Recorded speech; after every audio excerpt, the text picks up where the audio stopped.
This question relates very much to the theory that you need to know about numbers. So it might not be a question that you will get exactly like this in an exam, but you need to know what these words mean, and you need to know what these properties are, and you need to know how to identify them in a number sentence, for instance, because you might get questions like that. So just to explain to you what these various terms and concepts mean, we'll start with the first one, the commutative law. That essentially says that if you plus two numbers, you can swap the sequence around and you'll get the same answer. So 3 plus 4 is the same as 4 plus 3. That is an example of the commutative law. And it also works for multiplication. It does not work for division and subtraction. Then the distributive law is just a way of multiplying brackets out. So for instance, if you have something like 3 times by 33, you can write that 33 in expanded notation, so you can write that as 30 plus 3 in a set of brackets with that 3 at the front, and then you can multiply the 3 from the front with every one of the numbers inside the bracket.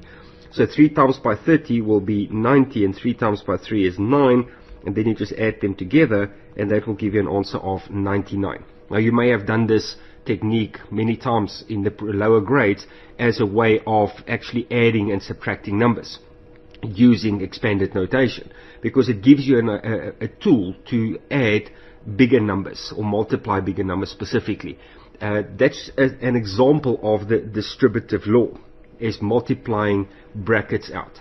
Then the associative law is basically exactly what it says, associating certain things. So if you have, for instance, 3 plus 4 plus 5, and I want to associate the 3 and the 4 with each other first, then I will get 7 plus 5 will give me 12. Now if I take the exact same sequence of numbers, 3 plus 4 plus 5, but this time I associate the 4 and the 5 with each other first, I'll get 9, and 9 plus 3 will give me 12 as well. So I'm just simply changing the numbers that I add or multiply first before I do something else. Now it only works for addition, and it only works for multiplication, and you have to get a number sentence only with pluses or only with multiplies. It doesn't work in a combination or a mix. But if you have 3 or more numbers being added or 3 or more numbers being multiplied, you can associate certain parts of them first to make it easier to get the final answer. Then the identity element of addition is actually very easy. That's just 0. It comes down to the fact that you can add 0 to anything and it will still stay the same.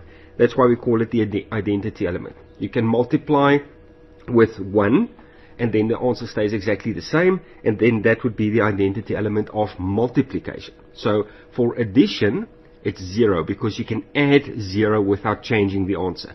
For multiplication, it's 1 because you can multiply with 1 without changing the answer. Then we've got the laws of 0, basically 2 of them that you need to know. The first one is that you cannot divide by 0. You cannot do that. And then the second thing is if you multiply with 0, the answer is always going to be 0. That's something different from the identity element of addition, which also uses 0. I'm specifically talking about the laws of 0. You cannot divide by 0, and if you multiply by 0, it becomes 0, and that same would happen for if you divide 0 by something. So if I give you 0 divided by 4, or 0 divided by 4, if I write it like that, the answer will always be equal to 0. But, and this is very important, you will lose marks if you forget this, you can never have a 0 below the line. So in other words, you cannot divide something by 0. You cannot write it as 4 divided by 0, and you cannot write it as a fraction with a 0 below the line. That's totally not allowed in mathematics. Much later in mathematics, you may learn tricks of how to use certain manipulation techniques to get around that. But for now, you need to remember that it's not allowed. You may not divide by 0, but you can divide 0 by something. That will give you 0, and you can multiply 0 by anything, it will still give you 0. Those are the laws of 0. And then inverse operations are just simply the opposites. So for plus, the inverse operation would be minus, and for multiply, the inverse operation would be divide. That's called inverse operations because you can use that to test your answer, and you will also use that more specifically when you start solving algebraic equations later on. But for now, just remember, plus and minus are inverse operations, and multiply and divide are inverse operations of each other.